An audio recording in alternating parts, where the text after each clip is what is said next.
Այսօր ես իմ խոսքը ուզում եմ ուղղել մեր այն հայրենակիցներին, ովքեր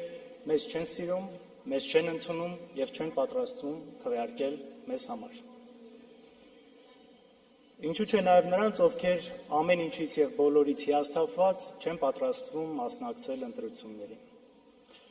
Սիրելի հայրենակից, ես գիտեմ, որ քեզնից յուրաքանչյուրը ունի իր պատճառը մեզ չընդունելու։ Եվ մի դեպքում դա կարող է լինել գաղափարական տարբերությունը, մյուս դեպքում նախկինում գործած մեր սխալները, իսկ ավելի շատ դեպքերում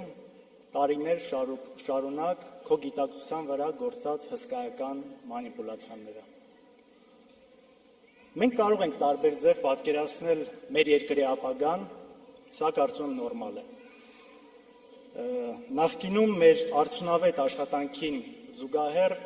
նաև ունեցել ենք բացթողումներ, ունեցել ենք սխալներ, որոնց համար ես խորապես ցավում եմ, որովհետև կարծում եմ նաև այդ սխալների ծնունդն է այսօրվա ապազգային իշխանությունը։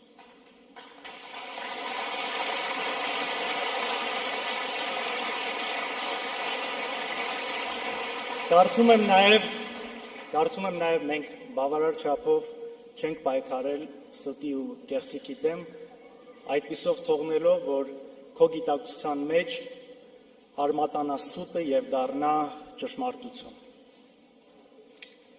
Սիրելի հայրենակից, հասկանալով քեզ, կիսելով քո արդարացի զայրույթը, այնուամենայնիվ խնդրում եմ, մի թող, որ 30 տարվա, 20 տարվա, 10 տարի առաջվա որևէ սխալ պատճառ դառնա, որ դու այսօր ընտրես Արցախը հանձնողին,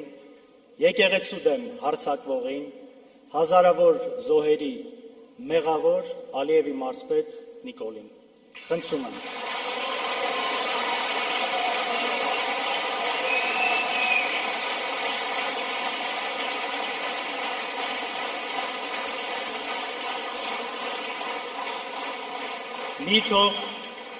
Մի թող, որ զայրույթդ օգտագործեն երկիրը կործանելու համար։ Ես խոստանում եմ անել ամեն ինչ, որպեսզի քո արդարացիորեն ծագած զայրույթը այլևս չունենա որևէ պատճառ հետագայում։ Ես սա խոստանում եմ։